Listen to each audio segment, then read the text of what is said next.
Hi friends, stock market എത്രമാത്രം unpredictable ആണെന്നും ഇപ്പോൾ ഗ്ലോബൽ ക്യൂസും ഡൊമസ്റ്റിക് ക്യൂസും ഇതൊക്കെ പരസ്പരം വൈരുദ്ധ്യമായ രീതിയിൽ വന്നു കഴിഞ്ഞാൽ അത് എത്രമാത്രം കൺഫ്യൂഷനാണ് മാർക്കറ്റ് സൃഷ്ടിക്കുന്നത് എന്നതിൻ്റെ ഒരു വ്യക്തമായ തെളിവാണ് ഇന്ന് നമ്മൾ മാർക്കറ്റിൽ കണ്ട ആ ഒരു റോളർ കോസ്റ്റർ ട്രേഡ്. ഇപ്പോൾ നമുക്ക് കാണാൻ കഴിയും, ഇന്നലെ മാർക്കറ്റ് ക്ലോസ് ചെയ്ത് 24,548 എന്ന ലെവലിലായിരുന്നു.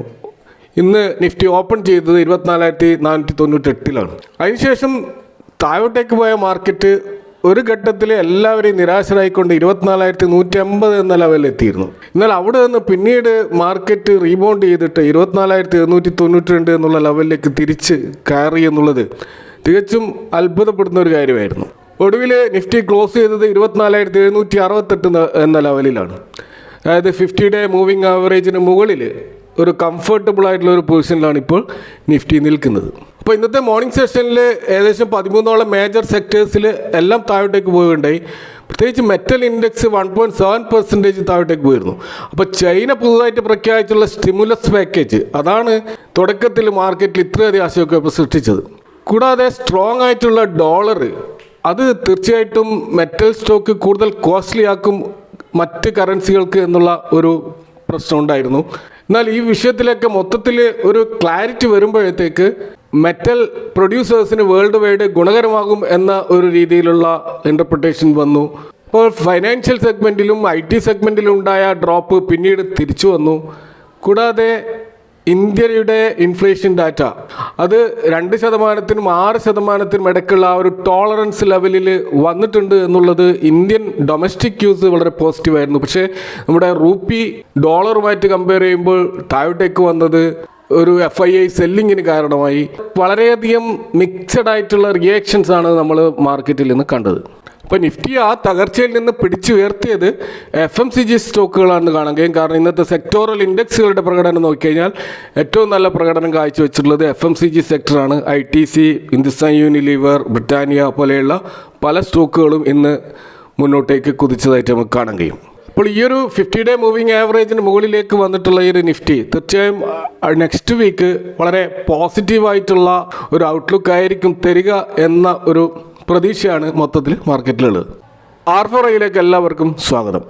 കഴിഞ്ഞ ദിവസം വന്ന association of mutual fund India അഥവാ AMFIയുടെ ഡാറ്റ പ്രകാരം 2024 നവംബർ മാസം 35,927 കോടിയുടെ ഒരു ഇൻഫ്ലോ ആണ് ഈക്വിറ്റി മ്യൂച്വൽ ഫണ്ട് സ്കീമുകളിലേക്ക് വന്നിട്ടുള്ളത്. എന്നാൽ തൊട്ട് മുമ്പത്തെ മാസം ഒക്ടോബറിൽ അത് 41,865 കോടിയായിരുന്നു. അപ്പോൾ ഇത് ഏകദേശം 14% ഒരു കുറവാണ് ഇവിടെ കാണാൻ കഴിയുക. ഇപ്പോൾ ലാർജ് ക്യാപ് ഫണ്ടുകളിലാണ് കാര്യമായ കുറവുണ്ടായിട്ടുള്ളത്. ഏകദേശം 26.3% ഒരു ഡിക്ലൈൻ അവിടെ നമുക്ക് കാണാൻ കഴിയും. മിഡ് ക്യാപ് മ്യൂച്വൽ ഫണ്ടുകളിൽ മോഡസ്റ്റ് ആയിട്ടുള്ള ഒരു വർധനം ഉണ്ടായിട്ടുണ്ട്. ഏകദേശം 4.3% ഒരു വർധനമാണ് അവിടെ കാണാൻ കഴിയുന്നത്. ഏറ്റവും നല്ല വർധനം ഉണ്ടായിട്ടുള്ളത് സ്മോൾ ക്യാപ് ഫണ്ടുകളിലാണ്. അവിടെ ഏകദേശം 9.0% ഒരു വർധനവ് നമുക്ക് കാണാൻ കഴിയും. അപ്പോൾ മൊത്തത്തിൽ കാണുന്ന ഈ 14% ഇടിവിന് കാരണമായി വിലയിരുത്തപ്പെടുന്നത് ഒന്ന് ബൈ ഇലക്ഷനുമായി ബന്ധപ്പെട്ട് മാർക്കറ്റ് സ്പെക്കുലേഷനിൽ ഒരു തീരുമാനമെടുക്കാതെ ഇൻവെസ്റ്റേഴ്സ് മാറി നിന്നത് കാരണമാണ് ഈ ഒരു ഇടിവുണ്ടായിട്ടുള്ളത് എന്നാണ്. അപ്പോൾ മെയ് മാസം നടന്ന ലോക്സഭാ ഇലക്ഷൻ കാലത്തും ഇതേപോലുള്ള ഒരു ഡിക്ലൈൻ നമുക്ക് മ്യൂച്വൽ ഫണ്ടിൽ ഉണ്ടായിരുന്നു. മറ്റൊരു പ്രധാനപ്പെട്ട കാരണം ഫെസ്റ്റിവൽ സീസൺ ആയത് കാരണം കൂടുതൽ സേവ് ചെയ്യാൻ ആളുകളിൽ പണമില്ലാത്തത് ചിലപ്പോൾ ഒരു കാരണമായിട്ടുണ്ടാവാം. കൂടാതെ നവംബറിൽ വർക്കിംഗ് ഡേയ്സ് കുറവായതുകൊണ്ട് തീർച്ചയായിട്ടും ബിസിനസ് ഡേയ്സ് കുറവായതുകൊണ്ടും ട്രേഡിംഗ് സെഷൻസ് സ്റ്റോക്ക് മാർക്കറ്റ് കുറവായതും ഒക്കെ ഒരു കാരണമായിട്ടും വിലയിരുത്തപ്പെടുന്നുണ്ട്. അപ്പോൾ ഇവിടെ നമുക്ക് ആശ്വാസകരമായ ഒരു കാര്യം കാണാൻ കഴിയുന്നത് സിപ്പ് ഇൻവെസ്റ്റ്മെൻറ്റിൽ കാര്യമായ കുറവ് വന്നിട്ടില്ല എന്നുള്ളതാണ്. മാത്രമല്ല സിപ്പ് ഇൻവെസ്റ്റ്മെൻറ്റിലൂടെയുള്ള പണമൊഴുക്ക് നവംബർ മാസത്തിലും ഒക്ടോബർ മാസത്തിലും പോലെ തന്നെ 25,000 കോടി ക്രോസ് ചെയ്തു എന്നുള്ളത് വളരെയധികം പോസിറ്റീവായിട്ടുള്ള ഒരു കാര്യമാണ്. സിപ്പ് വഴി മ്യൂച്വൽ ഫണ്ടിൽ ഇൻവെസ്റ്റ് ചെയ്യുന്ന ആളുകളുടെ ആ ഒരു ആത്മവിശ്വാസത്തിന് ഒരു കുറവ് വന്നിട്ടില്ലെന്ന് ഇത് സൂചിപ്പിക്കുന്നുണ്ട്. കൂടാതെ ഈക്വിറ്റി ഫണ്ടുകളിൽ റീറ്റെയിൽ ലംസം ഇൻവെസ്റ്റ് ചെയ്യുന്നവരുടെയും ഹൈ നെറ്റ് വർത്ത് ഇൻഡിവിജ്വൽസിൻ്റെയും ഒക്കെ ഇൻഫ്ലോ ഒക്ടോബറിനെ അപേക്ഷിച്ച് 5% നേരിയ ഒരു ഇടിവ് രേഖപ്പെടുത്തിയിട്ടുണ്ടെങ്കിലും ഇപ്പോഴും ശക്തമായൊരു പാർട്ടിസിപ്പേഷൻ ഉണ്ട് എന്നാണ് പൊതുവെയുള്ള ആവറേജ് ആ ഒരു ഇൻഫ്ലോ സൂചിപ്പിക്കുന്നത്. ഇപ്പോൾ മ്യൂച്വൽ ഫണ്ടിലേക്ക് ഒഴുകുന്ന പണം കഴിഞ്ഞ നവംബർ മാസം ഫണ്ട് മാനേജേഴ്സ് സ്റ്റോക്കുകളിൽ വൈതിരിച്ചു വിടുമ്പോൾ അവർ കൂടുതലായിട്ട് പണം പമ്പ് ചെയ്ത സ്റ്റോക്കുകൾ ഏതെന്നും അവർ പ്രോഫിറ്റ് ബുക്ക് ചെയ്ത് എക്സ്പോഷർ കുറച്ച സ്റ്റോക്കുകൾ ഏതെന്നുമാണ് നമ്മൾ ഈ വീഡിയോയിൽ പരിശോധിക്കുന്നത്. അപ്പോൾ ഏകദേശം 264 ബില്യൺ റുപ്പീസ് വർത്ത് സ്റ്റോക്കുകളാണ് മ്യൂച്വൽ ഫണ്ട് ഹൗസുകൾ നവംബർ മാസം സെക്കൻഡറി മാർക്കറ്റിൽ നിന്ന് ബൈ ചെയ്തത്. ഇപ്പോൾ മ്യൂച്വൽ ഫണ്ട് മാനേജേഴ്സ് പുതിയ സ്റ്റോക്കുകൾ വാങ്ങുക മാത്രമല്ല, അവർ നിലവിലുള്ള സ്റ്റോക്കുകളിൽ കൂടുതലായിട്ട് ആഡ് ചെയ്യുകയും അതുപോലെ ചില സ്റ്റോക്കുകളിൽ അവർ വിറ്റിട്ട് പ്രോഫിറ്റ് എടുക്കുകയും ചെയ്യുന്നുണ്ട്. അപ്പോൾ നവംബർ മാസം മ്യൂച്വൽ ഫണ്ടുകൾ വാങ്ങിച്ചതും സെൽ ചെയ്തതുമായ ലാർജ്, മിഡ്, സ്മോൾ ക്യാപ് സ്റ്റോക്കുകളിൽ ശ്രദ്ധേയമായ ആക്ഷൻ നടന്ന സ്റ്റോക്കുകളാണ്. ഇപ്പോൾ നുവാമ ആൾട്ടർനേറ്റീവ് ക്വാണ്ടിറ്റേറ്റീവ് റിസർച്ച് റിപ്പോർട്ടിൻ്റെ അടിസ്ഥാനത്തിൽ നമ്മളിവിടെ പരിശോധിക്കുകയാണ്. അപ്പോൾ സൊമാറ്റോ ആണ് ഏറ്റവും അധികം ഫണ്ട് ഇൻഫ്ലോ നടന്ന സ്റ്റോക്ക്. ഇപ്പോൾ സൊമാറ്റോയുടെ 5600 കോടിയുടെ ഒരു ഇൻഫ്ലോ ആണ് മ്യൂച്വൽ ഫണ്ടിൽ നിന്ന് ഈ സ്റ്റോക്കിലേക്ക് വന്നിട്ടുള്ളത്. കഴിഞ്ഞ ഒരു മാസം സൊമാറ്റോ 11.6% ഒരു റിട്ടേൺ നൽകിയതായിട്ട് നമുക്ക് കാണാൻ കഴിയും. മറ്റൊരു പ്രധാനപ്പെട്ട ഇൻഫ്ലോ നടന്നത് സ്വിഗ്ഗി എന്ന് പറയുന്ന സ്റ്റോക്കിലാണ്. സ്വിഗ്ഗി സൊമാറ്റോയുടെ പ്രധാനപ്പെട്ട ഒരു കോമ്പറ്റേറ്ററാണ്. 5400 കോടിയുടെ ഒരു ഇൻഫ്ലോ സ്വിഗ്ഗിയിലേക്കും വന്നിട്ടുണ്ട്. അപ്പോൾ സൊമാറ്റോ ആയാലും സ്വിഗ്ഗി ആയാലും ഒരേപോലെയാണ് മ്യൂച്വൽ ഫണ്ട് മാനേജേഴ്സ് കാണുന്നത് എന്ന് ഇതിൽ നിന്ന് മനസ്സിലാക്കാം. സ്വിഗ്ഗി കഴിഞ്ഞ ഒരു മാസം 17% റിട്ടേൺ നൽകിയ ഒരു സ്റ്റോക്കാണ്. 5000 കോടിയുടെ ഒരു ഇൻഫ്ലോ നടന്ന ഒരു ലാർജ് ക്യാപ് സ്റ്റോക്ക് നോക്കുകയാണെങ്കിൽ അത് റിലയൻസ് ഇൻഡസ്ട്രീസ് ആണ്. അപ്പോൾ പല മ്യൂച്വൽ ഫണ്ട് ഹൗസുകളും അവരുടെ സ്റ്റേക്ക് റിലയൻസ് ഇൻഡസ്ട്രീസിൽ വർദ്ധിപ്പിച്ചതായിട്ട് നമുക്ക് കാണാൻ കഴിയും. അപ്പോൾ 1.81% ഒരു റിട്ടേൺ കഴിഞ്ഞ ഒരു മാസം റിലയൻസ് ഇൻഡസ്ട്രീസ് നൽകിയതായിട്ട് കാണാൻ കഴിയും. പുതുതായിട്ട് ലിസ്റ്റ് ചെയ്യപ്പെട്ട NTPC ഗ്രീൻ എനർജിയിലും ഏകദേശം 4000 കോടിയുടെ പണം ഒഴുകിയെത്തതായിട്ട് നമുക്ക് കാണാൻ കഴിയും. പല മ്യൂച്വൽ ഫണ്ട് ഹൗസുകളും ഈ സ്റ്റോക്ക് വാങ്ങിയതായിട്ട് കാണാൻ കഴിയും.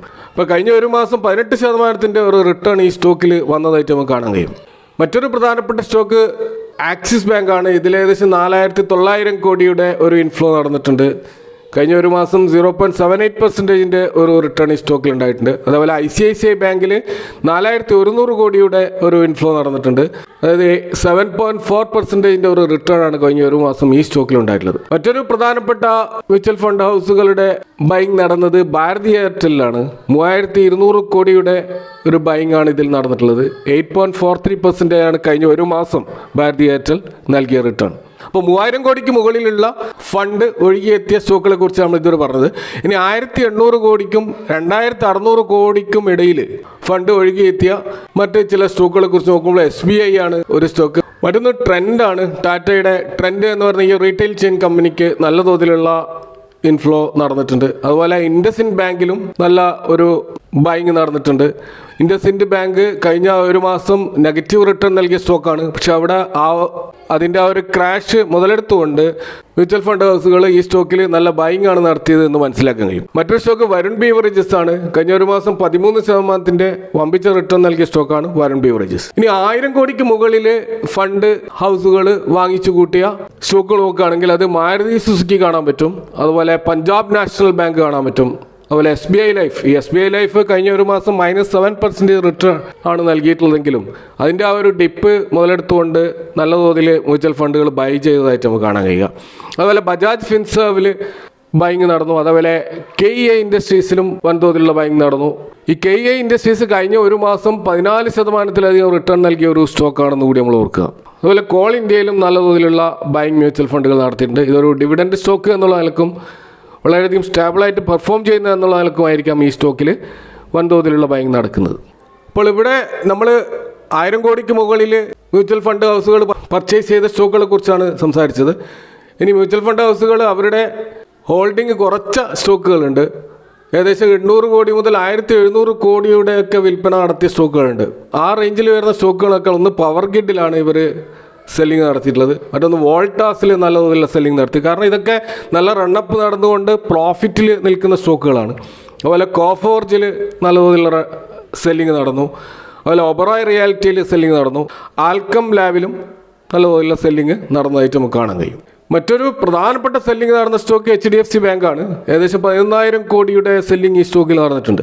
അപ്പോൾ ഏതായാലും മ്യൂച്വൽ ഫണ്ടിലേക്കുള്ള ഫണ്ട് ഒഴുക്കിന് കുറവ് വന്നിട്ടുണ്ടെങ്കിലും ഇനിയുള്ള വരാൻ പോകുന്ന Q3 അതുപോലെ Q4 റിസൾട്ടുകളിൽ നമ്മുടെ ഏർണിങ്സ് വർദ്ധിക്കുമെന്നും അതുപോലെ ഇൻഫ്ലേഷൻ ഒരു നിയന്ത്രണത്തിൽ വരുമെന്നും ഇപ്പോൾ ഇന്ത്യയിൽ ഇൻട്രസ്റ്റ് റേറ്റ് RBI കുറക്കാൻ സാധ്യതയുണ്ടെന്നുമൊക്കെയുള്ള സ്പെക്കുലേഷൻ്റെ ഭാഗമായിട്ട് വളരെ പോസിറ്റീവായിട്ടാണ് ഇനി വരാൻ പോകുന്ന 2 ക്വാർട്ടറുകൾ പൊതുവെ മാർക്കറ്റ് കാണുന്നത്.